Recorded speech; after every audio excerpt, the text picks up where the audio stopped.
Alright, let's kick things off. Already we got a cop and a bike lane here. Awesome. It's an undercover cop here.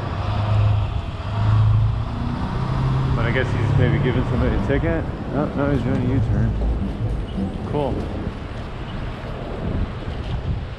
BMW guy got a ticket. What is that? JDF 7950. Oh shit. What are we doing here? Okay, just driving down the bike lane. Awesome.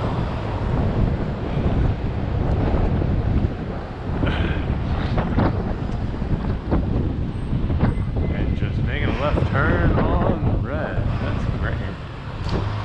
Really aggressive movement by 23833BB school bus.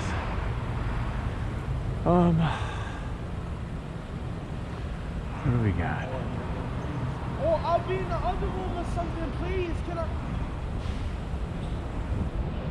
Please, just let me come to you.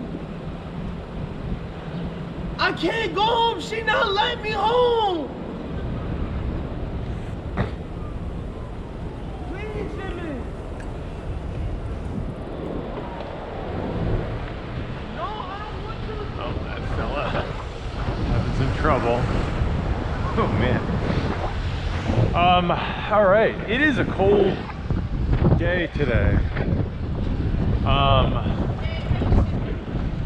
got an ambulance in the bike lane 43249 LV in Victor. He is on his phone. I could just see he's either listening to music or having a little chat with a friend. Either way, it does not appear to be legal. It's not in the bike lane. Just a sec. Just for a sec. No.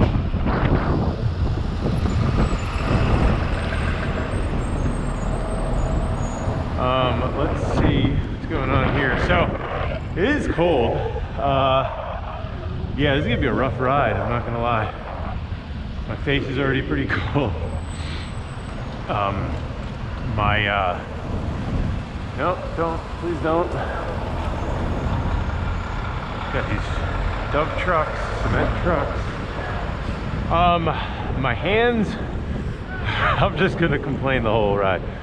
My hands are cold because they're a little wet, because they're in my gloves, which are still damp from yesterday because I biked in the rain. I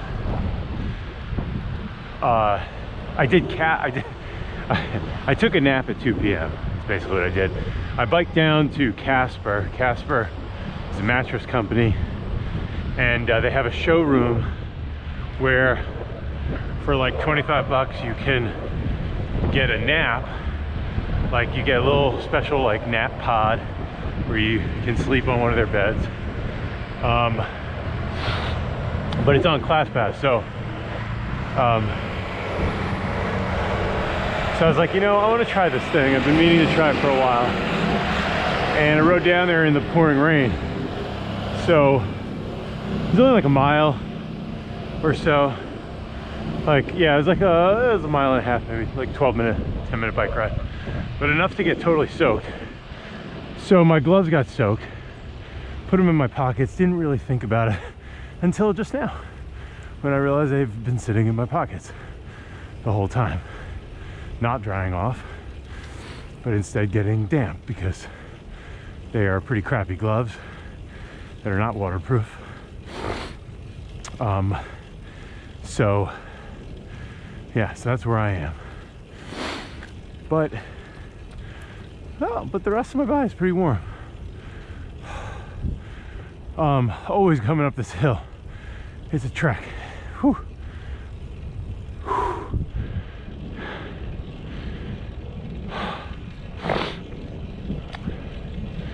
All right, now we're flying.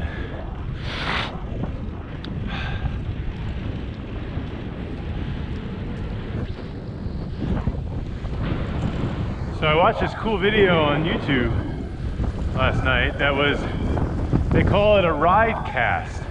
So it's basically what I'm doing, right? I'm always looking for cool sort of, but like talking while on a bike. Anything that's like an interview on a bike where the mode is like while in motion on a bike. And I kind of am always curious to see what people have come up with. So, and to get inspired and, you know, motivated and stuff. So, because this is just like, I'm just, you know, biking and this is my helmet camera, but other people have different kind of cameras, edit it. But I'm also really interested in like interview style, where they actually have two people potentially on different bikes, and like I want to see how they do it and how it looks, and kind of, you know, think that through. And so this one, it was this woman. She's like an urban designer in Amsterdam, and she has a cargo bike. I think she has an Urban Arrow. And so she's biking, and this other guy who's the host of this cycling show is in the bucket, sort of facing her, so facing kind of the opposite direction that they're traveling, and having an interview, like a full-on interview, while she's biking around. And it's awesome. It's just really cool. So that's kind of what I wanted to see. It's like how they do it. And then, let's see. They had really good audio, and I don't know how. I didn't know exactly where the placement of the cameras were, but in any case, they called it a ride cast, and I love that. I love that name, because that is really what it is. Like a podcast, but you're not doing it in a studio. You're doing it in motion.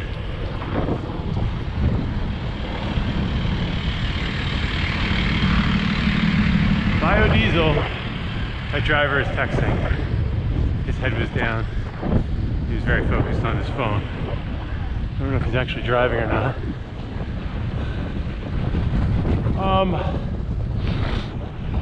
So yeah, I don't know if what I'm doing is considered a ride cast, but I like the name.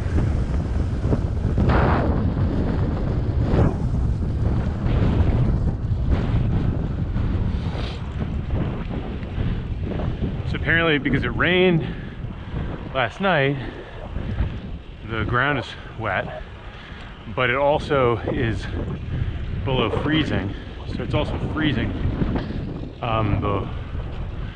into ice patches and things. You kind of have to be careful on like sidewalks and stuff. I mean, obviously also on roads. I think a lot of this has been melted, or the temperature is now higher enough to thaw. Oh man, this does not get any easier.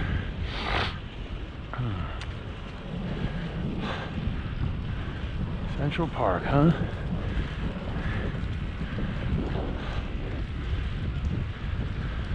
So I was really hoping to get the GoPro 8 before we head out to Copenhagen, but I don't know if I'm going to be able to. So the ads for it and the like YouTube reviews, those look really cool.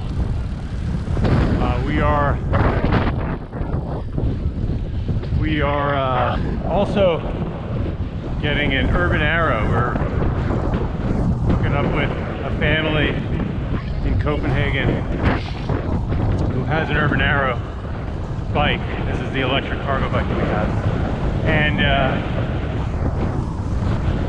we're going to see if we can borrow it for our time there.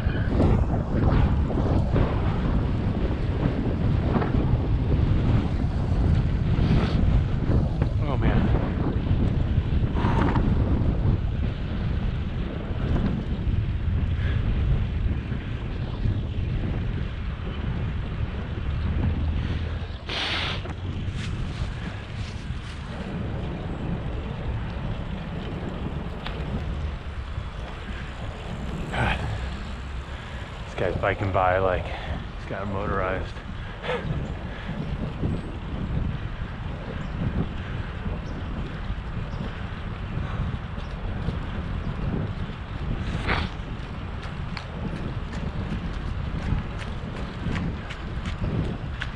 Another day, no electric city bike.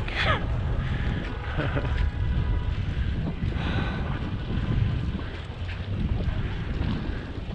really love an electric city bike. God, I would knock 7 minutes off this ride. Only not because I'm going fast, but because I'm not going really slow up these hills.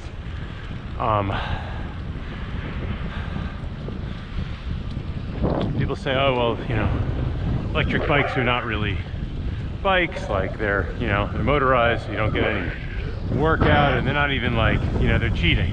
It's cheating, is what people say, but not if you're using them for mobility.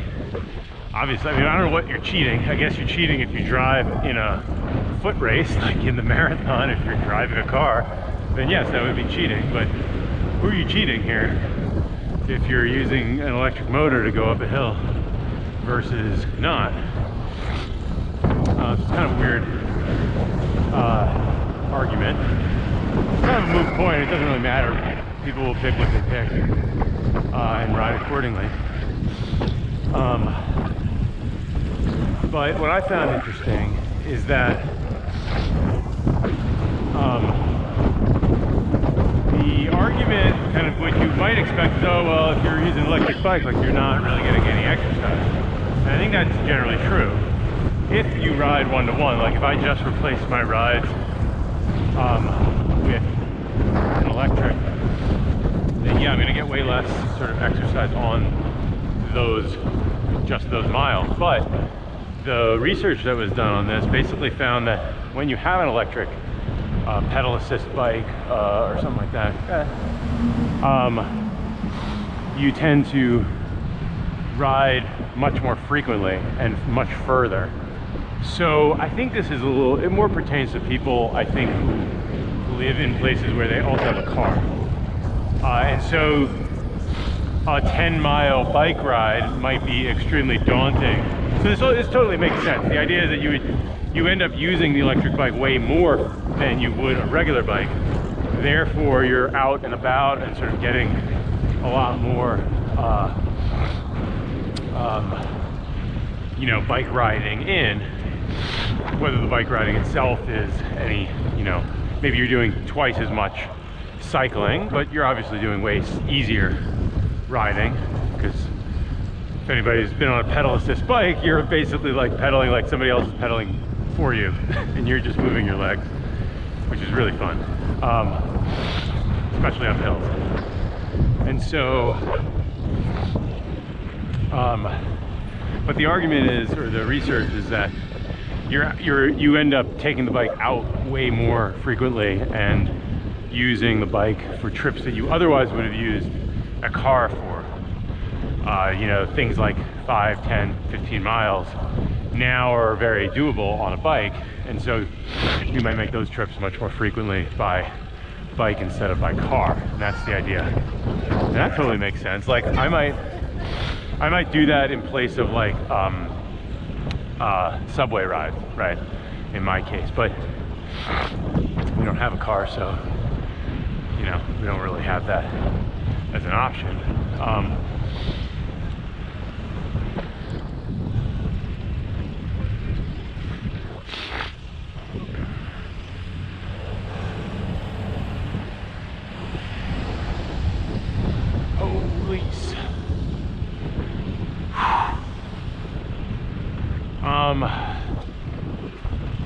But yeah, like something like this right now, right here. So this is, you can't really tell in the video, but it's definitely an incline. And you can tell kind of how slow I'm going and how out of breath I am. Sort of a gradual incline here. It's tough, right? But on electric, you know, you can cut a minute off this ascent, you know, because instead of going what I'm doing right now, which is maybe 6 miles an hour or something like that, I'd be doing like 12.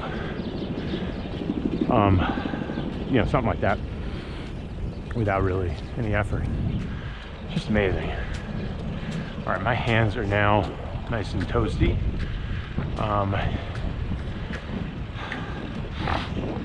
From this ride.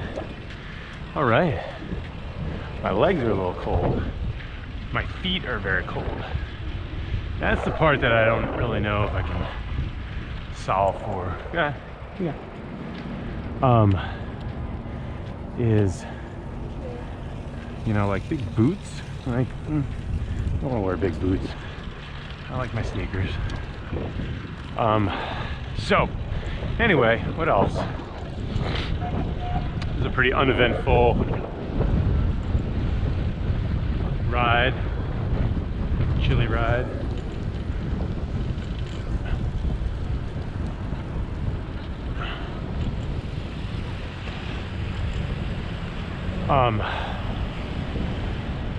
It's funny, people are like, so what do you do in the cold? You ride a bike in the cold. Like, what do you do? Do you like not, do you hibernate normally? Like, I don't like love, I hate the cold. But I was pretty impressed. I just didn't even look at the weather yesterday, for example. And I just rode. It was raining, and it was raining. It was raining pretty bad, and it was like pretty cold. I know. And so I just jumped on a city bike. I'm like, well, you know, that's it. I'm committed. I got to get down to Soho. So, and it took me like no time. Like, not that big a deal. And I'm like, yeah, you get wet and it's cold, but like, it's 10 minutes. It's like,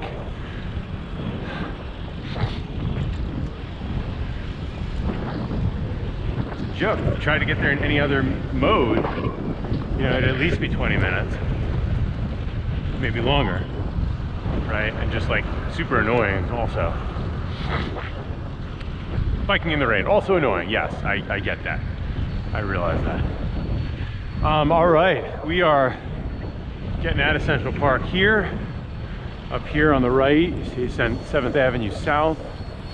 Some of the horses and these what's it called? These contraptions, tricycles, pedicabs. So I looked up pedicabs. I actually spent some time. I did look up like the licensing procedure for them. And like what it takes to be licensed as a pedicab driver. You can see they all kind of look the same. They're all pretty identical. And then these horses and stuff.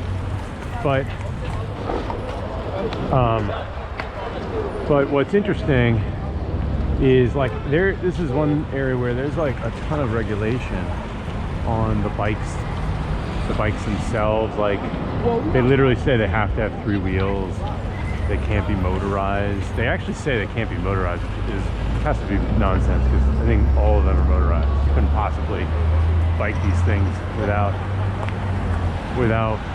motor. There's all kinds of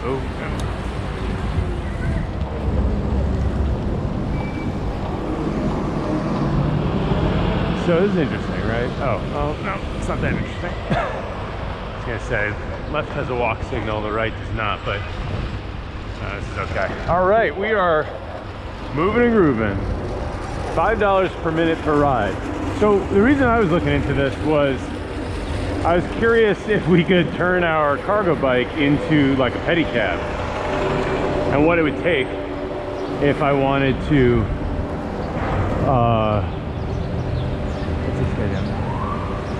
so turns out it's really really hard to do that.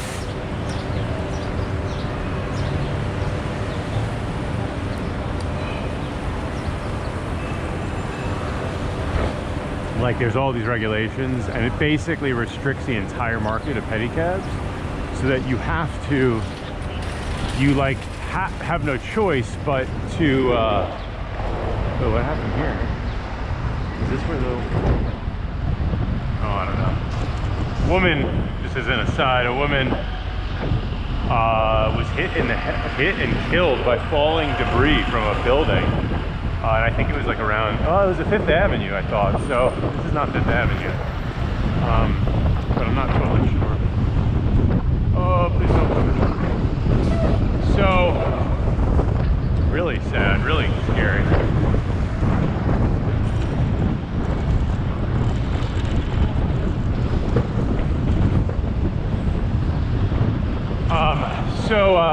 Yeah, you're not gonna make it. You're not gonna make it. Nope. You didn't make it. You didn't make it. God, so much of this, like, crap all over the street, you know, all over the sidewalks. When you look at this space, everything is, like, look how wide open the street is for cars. If you are a vehicle, you might say, oh, there's lots of traffic, but that's just a function of, like, oh, there's a lot of cars in this massive space. If there was just like one car, you'd have tons of space.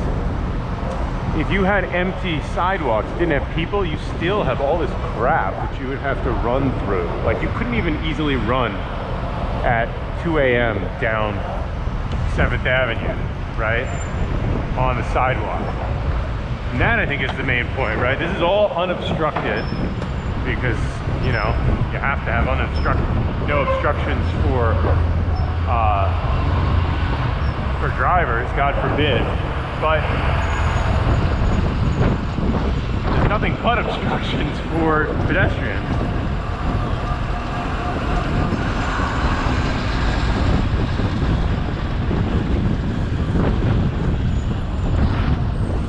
We got a double-decker back here, a big bus. You know how I know it says it's a big bus? Because it says big bus.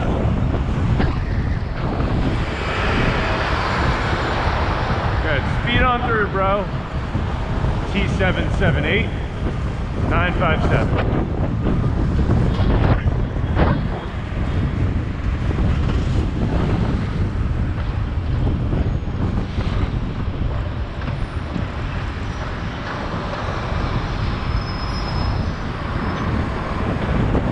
This guy's waving everybody through, but like not actually looking at the pedestrians who are just running across the street. Just being like, yeah, no, come on through. It's cool. You'll get hit if you follow my instructions, but whatever.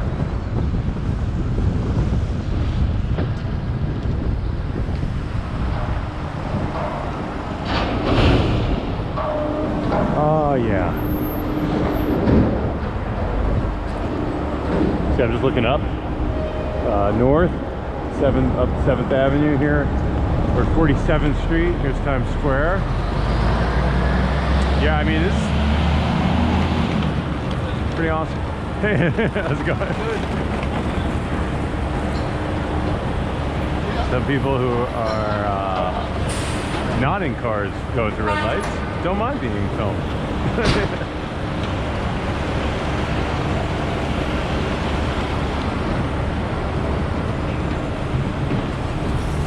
Yep, just waving everybody through.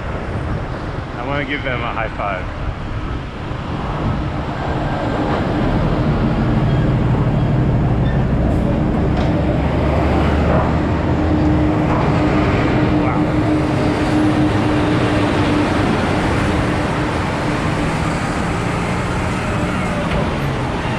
Share a lane with this. Look at this thing. It can't even sit in one lane. He has to 21483 MK is straddling 2 lanes. This cement truck. Give this guy a high five. High five. He didn't see him. That's how you get like punched in the face. Please, guys. Can you? Thank you. Thank you. Yeah, that's how you get punched in the face. When you try to give somebody a high five in New York who does not want to be high fived. My helmet's a little bit cockeyed here.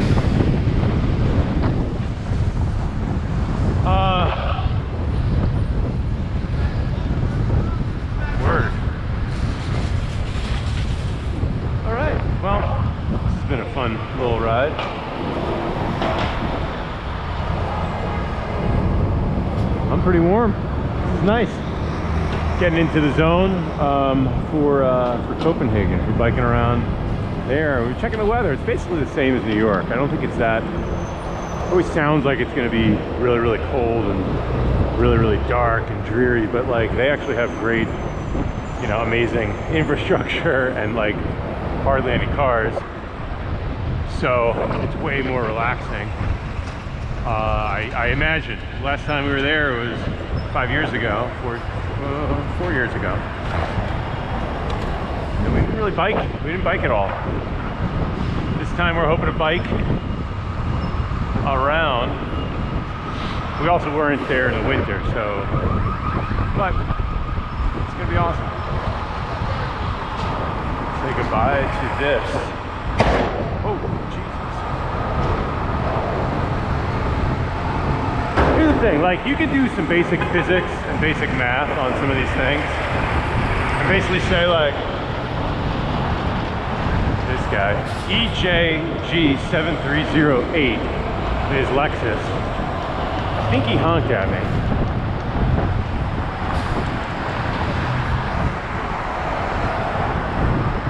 Thank you.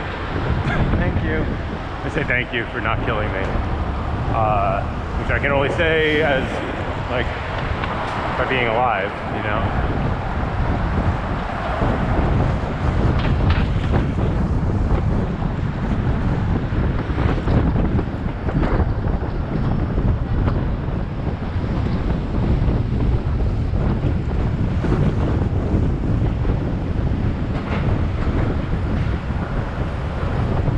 What I was saying is math and physics, right? You can run some basic numbers to see, basically, like you start with the average speed of cars in New York City is like 7 miles an hour, 8, 9, 10 miles an hour. It's like almost nothing. It's basically running. I mean, if you're really fast. But it's definitely like a casual biking pace. But forget the like biking for a second. Just think of the driving. If the average speed is only 10 miles an hour or 12 miles an hour, then there should, like, at 10 miles an hour you can negotiate intersections really pretty easily without stop signs even. 10 miles an hour. Do you know what I mean? You can negotiate through things as a driver, like as an actual driver. You can do quite a bit where when you're not trying to do 35 miles an hour, then stopping at a red light for a minute, and then speeding for 5 blocks, and then stopping at a red light for 2 minutes, whatever. And that, I think, is kind of the key.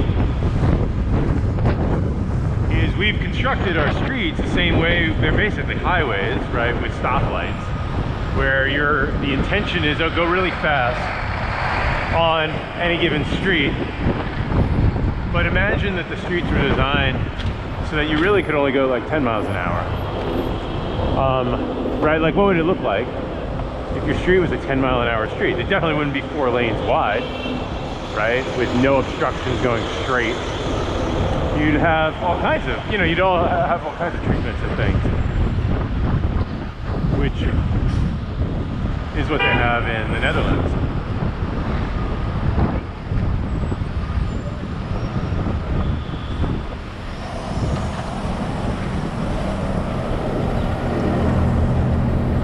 This guy went through a red light, but didn't I don't know. I feel like I should grade these kinds of interactions. I give that like a B. Like in a scale of like danger, or, you know, because he went right when the light turned. So these drivers all on what street? 31st Street, who are heading west, still hadn't started to go, and he was in front of all the pedestrians who were starting to cross the street. So he kind of like, you know, salmon? No, not salmon, but, you know, he kind of like got his way through without actually obstructing or not obstructing, without actually like bothering anybody, you know.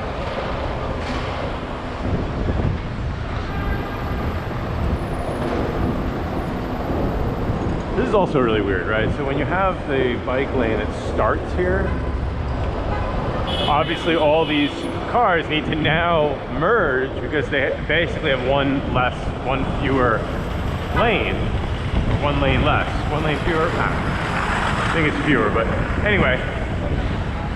And so that's also like a dumb like design decision, because then all of a sudden at 30th Street you now like immediately have to merge. And we all know like traffic is easily created when you go from 4 lanes to 3, or just simply narrow the number of lanes all of a sudden without any